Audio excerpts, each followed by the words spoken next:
Olá, boa noite. Veja no Brasil TV desta segunda-feira, dia 4 de abril. Sobe o número de mortos pelas chuvas em Angra dos Reis, no Rio de Janeiro.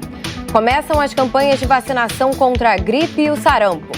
Polícia faz operação contra grupo que enganava investidores de criptomoedas. E ainda a despedida da escritora Lígia Fagundes Telles, que morreu aos 98 anos ontem. Agora, no Brasil TV.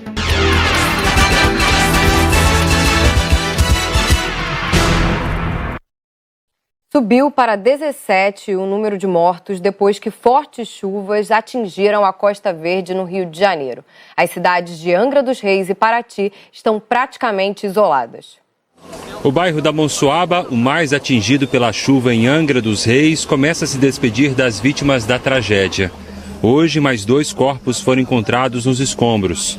Ieda Nunes, de 43 anos, havia saído de casa no momento da chuva mais forte, mas depois voltou para buscar um documento e morreu soterrada. Conhecia muito ela, estamos muito tristes por causa dela, entendeu? Aí a gente só pede a Deus que conforte o coração da família dela, né? O seu Wagner está aqui desde sábado. Hoje foi encontrado o corpo da segunda neta dele, Rebeca, de 9 anos. A outra netinha, Laura, foi retirada sem vida do local no sábado. A filha dele, mãe das meninas, ainda está desaparecida. Bombeiros e Defesa Civil trabalham agora para encontrar a última vítima do deslizamento aqui no bairro Monsuaba. Não é um trabalho fácil, afinal há muitas casas no entorno e o solo ainda está bastante encharcado. Esta foi a pior chuva da história da cidade, segundo a prefeitura. Por aqui são mais de 300 desabrigados em 38 pontos de apoio. A rodovia Rio Santos, a principal da região, amanheceu com 8 pontos de interdição por queda de barreiras. Paraty, também na Costa Verde do estado, sofreu muitos estragos com as chuvas, como mostra o repórter Chico Regueira. Na praia de Ponta Negra, o acesso é difícil, só dá para chegar por barco ou trilha. Ontem nossa equipe conseguiu ir lá, de barco. Colchões, roupas, produtos de limpeza e alimentos estão sendo levados para as mais de 50 famílias isoladas na praia de Ponta Negra, que foi a mais atingida pelo temporal. Famílias que estão extremamente sem nada. Aquele ditado, quando você perde tudo, perde até a dignidade. É nesse momento que a comunidade, infelizmente, se encontra. No centro de Paraty, 80 pessoas estão numa escola municipal, o principal abrigo da cidade. Temos crianças, adolescentes e eles, assim, estão precisando de muita coisa, né? Não só das coisas materiais, mas também, né, do emocional. Eles precisam desse apoio emocional. A enxurrada levou tudo que o seu Marcelo tinha. Meus instrumentos de trabalho todo, perdi toda a minha roupa também. Essas roupas que eu tô aqui eu peguei aqui mesmo ontem. E agora eu vou ter que ficar aqui. A cozinha é o lugar mais agitado do abrigo. Aqui chegam a trabalhar ao mesmo tempo 20 cozinheiras. Hoje, elas estão preparando refeição para os 80 abrigados e mais 500 quentinhas que vão ser distribuídas pela cidade. Muita gente não tem como fazer comida em casa porque perdeu os alimentos e os eletrodomésticos com a chuva. Foi tromba d'água, mais de 1,5 metros, entendeu? Entrando pelas casas. 22 bairros foram afetados na cidade. Hoje, a chuva deu uma trégua e isso ajudou no trabalho dos bombeiros. Tem ainda vários bolsões de água, né, várias partes alagadas. Eu conversei com algumas pessoas, alguns moradores, né, daqui, e eles disseram que nunca viram, né, uma tragédia desse tamanho. Em Ubatuba, no litoral norte de São Paulo, famílias estão isoladas também. Outras tiveram que sair de casa por causa das enchentes. Como você viu na reportagem, a rodovia Rio Santos está interditada. O João Mota acompanha essa situação. Esse aqui é o primeiro trecho de interdição da rodovia Rio Santos para quem sai de Ubatuba sentido Paraty, no sul do Rio de Janeiro. Aqui a interdição é parcial, mas em outros pontos a pista está completamente fechada pela queda de barreiras e de pedras. Aqui em Ubatuba, cerca de 180 pessoas de uma comunidade da costa norte da cidade estão totalmente isoladas. Para chegar lá, só de barco ou então de helicóptero. Segundo a Defesa Civil, nas últimas 72 horas choveu o que era esperado para 1 mês e meio aqui na região. Até o momento, 40 pessoas continuam abrigadas em existem escolas aqui da cidade, elas tiveram que sair de casa pelos alagamentos e enchentes em vários pontos aqui de Ubatuba. Hoje não choveu na cidade, mas segundo a Defesa Civil, toda a região continua em alerta porque existe o risco de deslizamento de terra, porque o solo está muito encharcado. João Mota para o Brasil TV. De volta ao Rio de Janeiro, na Baixada Fluminense, as chuvas também causaram estragos. A Prefeitura de Belfor Roxo decretou estado de emergência. E em Nova Iguaçu, a situação é crítica. Água em todos os cantos dessa casa em Nova Iguaçu. Na última sexta-feira, a noite foi de pânico. Esse vídeo foi feito no dia seguinte. A água já estava na altura da canela, mas na hora da chuva, a água chegou a essa altura aqui, ó. Eu tenho 1,78 m, aqui, ó, na altura do meu peito. Vocês imaginam o desespero. Quem mora aqui é o seu Hélio e a dona Vera. Isso aqui virou um rio. Eles tiveram que ser resgatados pelo genro, o Renê. E eu vi que ele estava ilhado aqui junto com a minha sogra, então resolvi quebrar o muro da minha casa para conseguir resgatar os dois e os animais que estavam nadando aqui no meio da água. Há 2 semanas, o seu Hélio teve um princípio de infarto. Nesse período, todo mundo sabe que a pessoa não pode ter emoções fortes, se abalar. Eu falei para ele que o meu bem maior eu não perdi, que é ele. Nem a barreira na porta desse terreiro de candomblé, que fica na mesma avenida, conteve a água da chuva. Pai Rodrigo é babalorixá e acolhe pessoas em situação de vulnerabilidade. O que você perdeu?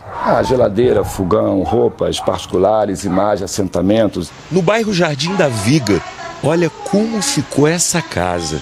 Quem mora aí é o Leandro, que depois do baque de perder os irmãos e o pai de Covid, agora enfrenta mais esse drama. Perdi quase tudo dentro de casa, colchão, cama, roupa. O município de Belfor Roxo decretou estado de emergência. No bairro Recantos, a enxurrada invadiu as ruas desse conjunto habitacional e cobriu até o painel dos carros no estacionamento. As famílias que moram no primeiro andar perderam quase tudo. Tem morador que não tem mais nada. E aí? Ele acorda de manhã, numa segunda-feira dessa, pensa em trabalhar e como? A vida tem que seguir em frente, mas é complicado. A Prefeitura de Belfor Roxo informou que o estado de emergência do município vale por 90 dias e pode ser prorrogado pelo mesmo período. A Prefeitura de Nova Iguaçu disse que os desalojados e os desabrigados foram levados para 4 abrigos. E começou hoje em todo o Brasil a campanha nacional de vacinação contra a gripe e também contra o sarampo. Em todo o país já tem vacina disponível contra a gripe e o sarampo para todos os trabalhadores da saúde. Numa ida só ao posto, eles se protegem contra as 2 doenças. Estratégia para apertar o cerco ao vírus. Sendo tomada ao mesmo tempo, nenhuma das duas perdem a sua capacidade de proteção, eficiência, e as pessoas não precisam ter de forma nenhuma nenhum receio. A campanha nacional também está convocando as crianças de 6 meses a 4 anos para tomar mais uma dose contra o sarampo, a partir do dia 3 de maio. Mas em algumas cidades esse grupo já está sendo chamado. Mesmo que a criança esteja vacinada, mesmo que o profissional de saúde também esteja vacinado, essa dose é uma dose muito importante para criar a chamada imunidade coletiva na população e nós não tenhamos de volta uma transmissão de sarampo, que nós já convivemos muitos anos sem ter o sarampo no Brasil. A Úrsula não sabia da campanha. Veio ao posto trazer a filha de 4 anos só para uma consulta. Aproveitou para vacinar contra o sarampo. A saúde deles em primeiro lugar. E é uma vacina que é gratuita. Assim, deveria todas as mães correrem. Pessoas a partir de 60 anos devem tomar a vacina contra a gripe. O Ministério da Saúde vai distribuir 80 milhões de doses da vacina influenza trivalente, que é eficaz contra as cepas H1N1, H3N2 e tipo B. Aqui em Belo Horizonte, nesta semana, chegaram doses suficientes para imunizar quem tem 80 anos ou mais. Seu Dárcio veio tomar a vacina da gripe e o segundo reforço contra a Covid. Na casa dele, vacina é tradição.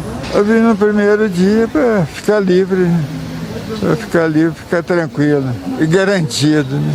Em todo o Brasil, a meta é imunizar mais de 76 milhões de pessoas nos grupos considerados prioritários. Em São Paulo, hoje as pessoas com mais de 60 anos estão sendo imunizadas contra a gripe e recebendo a segunda dose de reforço contra a Covid, na capital e na maior parte das cidades da Grande São Paulo.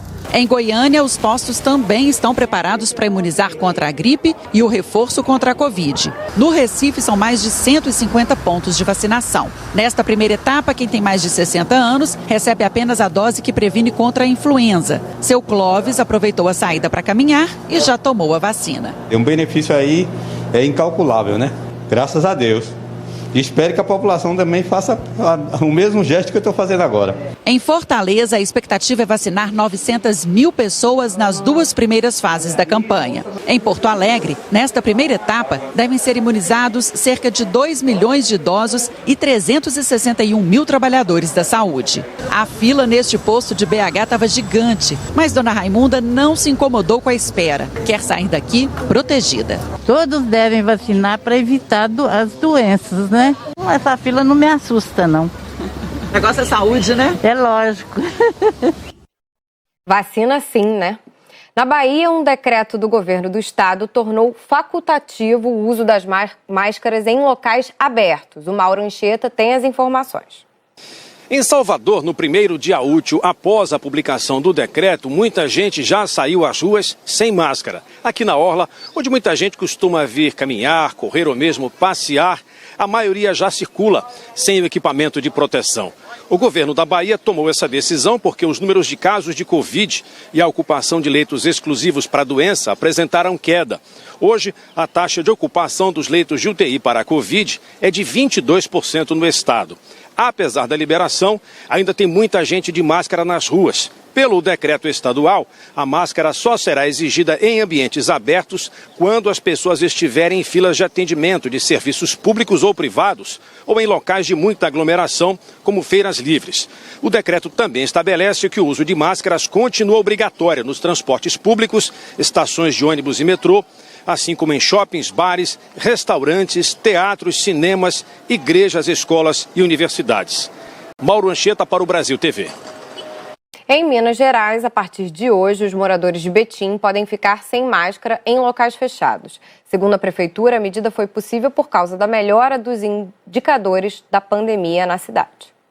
Quem anda pelas ruas de Betim já não precisa usar a máscara desde o início de março.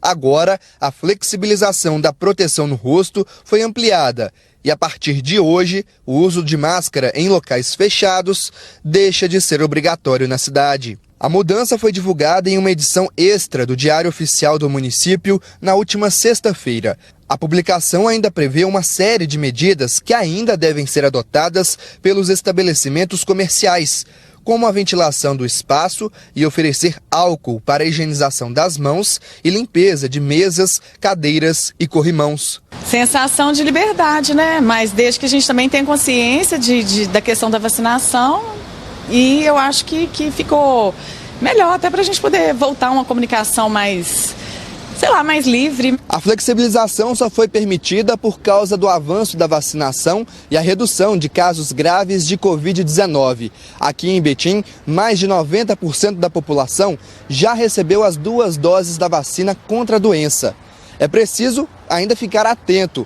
O uso da máscara é obrigatório nos serviços de saúde, como postos e hospitais, e também no transporte público, táxis e por aplicativo. A Prefeitura vai monitorar os índices e pede a contribuição da população. Uma câmera de segurança flagrou um policial militar dando 2 tiros a queima-roupa em um rapaz em Vitória. Um outro homem também foi baleado. Ele afirma que foi ao local para tentar ajudar. O caso começou a ser investigado pela Corregedoria da PM. Foram 3 segundos entre a chegada do policial e o disparo. Veja novamente, o rapaz estava no beco quando o policial chegou com a arma já em punho. O homem levantou os braços, mas o PM atirou. A vida acabou, né? Não tem mais nada, não.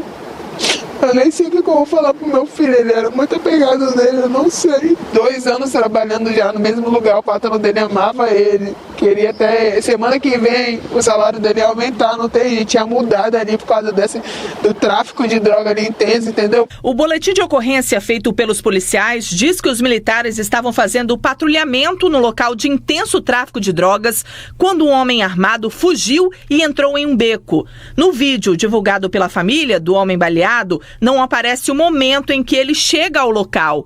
A imagem tem um corte. O boletim segue informando que o cabo Sandro viu o rapaz fazendo um movimento que o levou a acreditar que o suspeito atiraria contra o militar. Agora veja a imagem do último movimento feito pelo suspeito abordado. Ele leva as duas mãos à cabeça. Meu irmão levantou as mãos, meu irmão não estava com nada. Por que ele atirou? Eu quero que ele me explique por que é o motivo desse disparo. O secretário de Segurança Pública disse que os policiais são treinados para não atirar quando o suspeito se entrega. Mas só após a conclusão das investigações será possível avaliar se o militar agiu corretamente. Primeira orientação ao se render é não atirar. Agora, como aconteceu o fato, o inquérito policial militar vai apurar, ouvir todas as partes, testemunhas, policiais, para entender o resultado morte que houve naquele evento. O Wellington da Silva Dias, de 24 anos, levou 2 tiros no peito e não sobreviveu. Segundo a polícia, ele já foi preso 8 vezes por crimes como tráfico de drogas, posse ilegal de arma e desacato à autoridade. Depois dos tiros, o vídeo segue e é possível ver o policial se abaixando. Nesse momento, segundo o relato no boletim de ocorrência, o soldado teve que cortar a correia que prendia uma arma ao corpo do homem baleado. A arma seria essa submetralhadora de fabricação caseira. A imagem não é clara, mas não é possível ver arma na cena. Nesse outro vídeo, algumas pessoas se aproximam da vítima já caída no chão. Segundo vizinhos, os moradores foram impedidos de ajudar o rapaz. Esse homem diz que foi baleado na perna porque tentou ajudar o Wellington. O policial botou a mão no meu peito, tentou me dar uma coronhada, eu tirei a mão dele e perguntei se ele estava doido para fazer isso. Ele foi e me deu um tiro na perna. Ele mirou, foi na minha frente, colado comigo. A versão dos policiais no boletim de ocorrência foi diferente. Na versão do policial, que está no boletim de ocorrência oficialmente, é que ele tentou tomar a arma do policial. Um inquérito criminal foi aberto pela Corregedoria da Polícia Militar e os PMs envolvidos foram afastados das ruas até o fim da investigação. As armas foram recolhidas, apreendidas para fazer parte do processo. Todas as partes serão ouvidas, né? Os policiais, eles foram afastados das atividades operacionais a fim de responder todo o processo. No decorrer de 60 dias, nós vamos ter a conclusão. Além da investigação da Corregedoria, a Polícia Civil também vai apurar o caso na Delegacia de Homicídios e Proteção à Pessoa de Vitória. No Rio, 2 sócios de uma empresa de investimentos em criptomoedas são considerados foragidos pela polícia. Eles são suspeitos de pirâmide financeira e de lesar pelo menos 2.000 clientes em todo o Brasil. Os investigados prometiam entregar rendimentos de até 30% ao mês. Uma vítima que prefere não se identificar disse que perdeu quase 160 mil reais. Cada mês eles me pagavam o valor. E meu último investimento foi em março de 2021. Abril já não recebi. Já estou 11 meses sem receber nada. A gente manda mensagens, tentamos ligar e ninguém nos atende. A Alfa Consultoria em Tecnologia da Informação prometia investir o dinheiro dos clientes em criptomoedas e pagar 30% de lucro por mês. Mas a Polícia Civil do Rio descobriu que desde o ano passado, os sócios da empresa não aplicavam o dinheiro dos clientes. Hoje, os investigadores saíram em busca de Sadraque de Freitas, de 30 anos, e Natan Assis de Oliveira, de 32, apontados como donos da Alfa Consultoria. Eles não foram encontrados e são considerados foragidos. Segundo a polícia, os dois já têm mais de 30 passagens por estelionato e associação criminosa. Outras 7 pessoas são investigadas. Dos endereços ligados ao grupo em bairros nobres do Rio e de Niterói, na região metropolitana, a polícia não encontrou nada. Oficialmente, a sede da Alfa Consultoria é nesse prédio comercial, no centro de Niterói. Mas a polícia descobriu que a sala está vazia. Sem escritório fixo, o grupo fez vítimas pelo Brasil inteiro. Nos cálculos dos investigadores, pelo menos 2.000 pessoas foram enganadas. O dinheiro delas foi parar nas contas dos investigados, que embolsaram 200 milhões de reais. Clientes enganados chegaram a fazer protestos e criaram perfis nas redes sociais para denunciar o golpe. Num desses perfis, as vítimas compartilharam o vídeo de Natan Assis de Oliveira, um dos sócios, que nega problemas no pagamento. problema de vocês é achar que o problema aqui é dinheiro. O problema aqui não é dinheiro não, é limite bancário. Infelizmente a gente fica refém disso. E por ficar refém disso, os pagamentos atrasaram. Esse advogado, que representa cerca de 500 vítimas, contestou essa afirmação. A maioria desses clientes não receberam nem o seu payback, nem aquilo que investiram de volta. Então, a justiça tem que ser feita neste caso. Os consumidores precisam de explicação. A polícia diz que as pessoas devem ficar alertas a promessas de investimentos com rendimento muito acima dos oferecidos pelo mercado.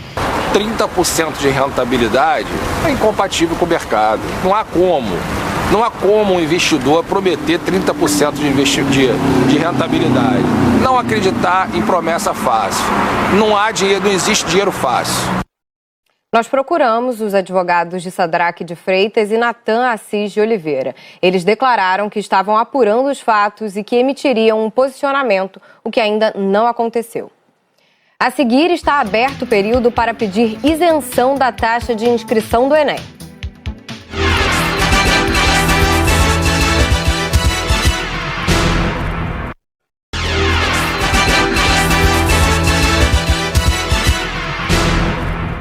Brasil TV de volta com a informação do início do prazo para que os estudantes peçam a isenção da taxa de inscrição do Exame Nacional do Ensino Médio. O pedido pode ser feito até o dia 15 de abril. O Danilo Girundi, em Belo Horizonte, tem todas as informações para a gente.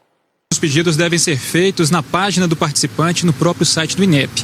Aqueles que conseguiram a isenção no ano passado, que por alguma razão não puderam fazer as provas, podem requerer a gratuidade de novo este ano. Só que esse candidato vai ter que anexar um documento justificando a ausência na edição passada do Enem.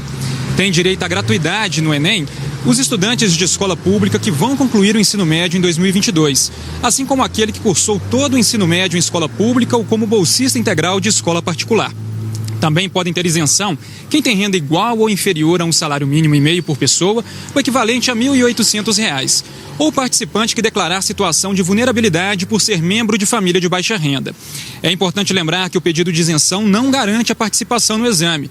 Para fazer o Enem é preciso efetuar a inscrição, que ainda não tem data marcada. Os resultados da solicitação de isenção vão ser divulgadas também na página do participante no dia 22 de abril. Quem tiver o pedido negado pode recorrer da decisão entre os dias 25 e 29 de abril.